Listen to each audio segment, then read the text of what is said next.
carbon pipeline is causing intense conflict in South Dakota, and it's also reviving concerns about eminent domain and property rights. But the competition for land is also growing when it comes to adding solar panels, as a viewer points out in customer support this week. More questions about solar energy and farming.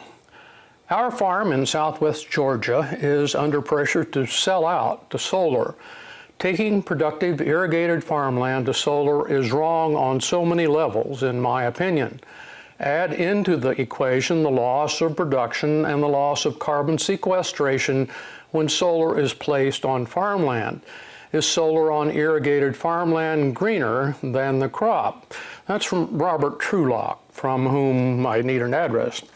There are several things going on here. First, no farms are taken for solar. Land cannot be condemned by eminent domain for energy uses, only by owner consent. Any pressure is financial or from neighbors where some residents want to sell, but their windfall is contingent on adjacent owners. Another misconception is life cycle CO2 emissions from row crop farming. Do your own research. But a good rule to remember that unless a crop is permanent, it has a positive carbon footprint. That means it releases more carbon than it sequesters. Crops do assimilate, take in CO2, but release practically all of it by harvesting or residue decay. How assessments are done is not standardized, so you can probably find results to match your prior beliefs, especially if assimilation is equated to sequestration. No matter how assessment is done, there is a similar method available to all farmers: organic matter soil test.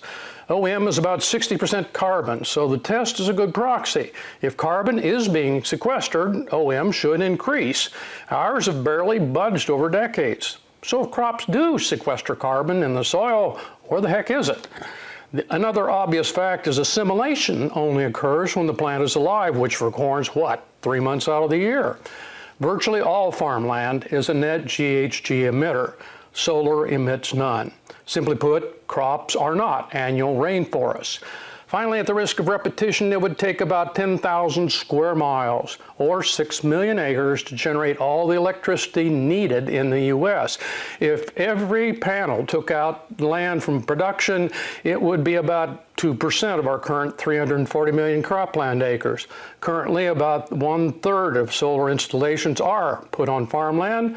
Farmers have the right to oppose renewable energy projects on their farms and complain about their neighbors' decisions, but land use alarm and carbon sequestration claims are questionable justifications.